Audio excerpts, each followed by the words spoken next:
हमारे हक अधिकार के लिए मरते दम तक लड़ते रहेंगे, लेकिन कभी किसी के सामने झुकेगा नहीं साला। याद हमें किसी ने पूछा कि आप कौन हो, हमने जवाब नहीं दिया तो वे हमें वनवासी के नाम से पुकारने लगे, वे हमें ना जाने और क्या क्या नाम से पुकारने लगे। साहब हम चुप थे, इसका मतलब आप हमें किसी भी नाम से पुकारेंगे?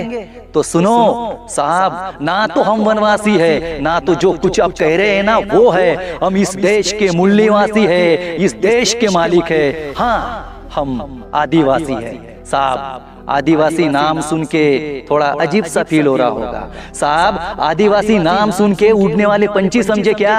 अब जंगल के शेर है, भगवान बिरसा मुंडा, वीर बाबूराव शर्मा के तंट्या, भील क्रांति सूर्य श्यामा दादा, रानी दुर्गावती, रानी जलकारी बाई, इन आदिवासी वीरों ने जल जंगल जमीन अधिकार के लिए अंग्रेजों से लड़ते लड़ते शहीद हुए।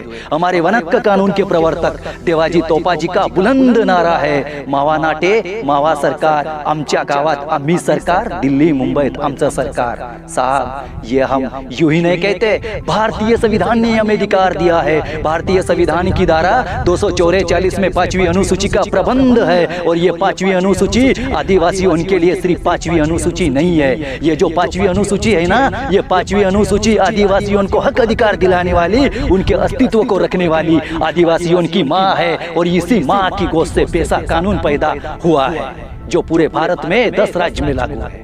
साहब बात समझ में आ रही है? उस जमाने में जब अंग्रेजी राज थी, जमींदारों की दलाली थी, उस वक्त हमारे इन आदिवासी वीरों ने हाथ में तलवार धनुष्य बाण लेकर लड़े थे। आज हमारे हाथ में बाबा साहब का दिया हुआ वो कलम है, आज हमारे हाथ में बाबा साहब का वो संविधान है। वो संविधान हाथ में लेके हमारे हक अधिकार के लिए मरते दम तक लड़ते रहेंगे, लेकिन कभी किसी के सामने झुकेगा नहीं साला। याद रखना, क्योंकि हमारे पूर्वजों ने हमें झुकना नहीं, अन्याय के खिलाफ लड़ना सिखाया है। हाँ, ये सिर झुकेगा, जरूर झुकेगा।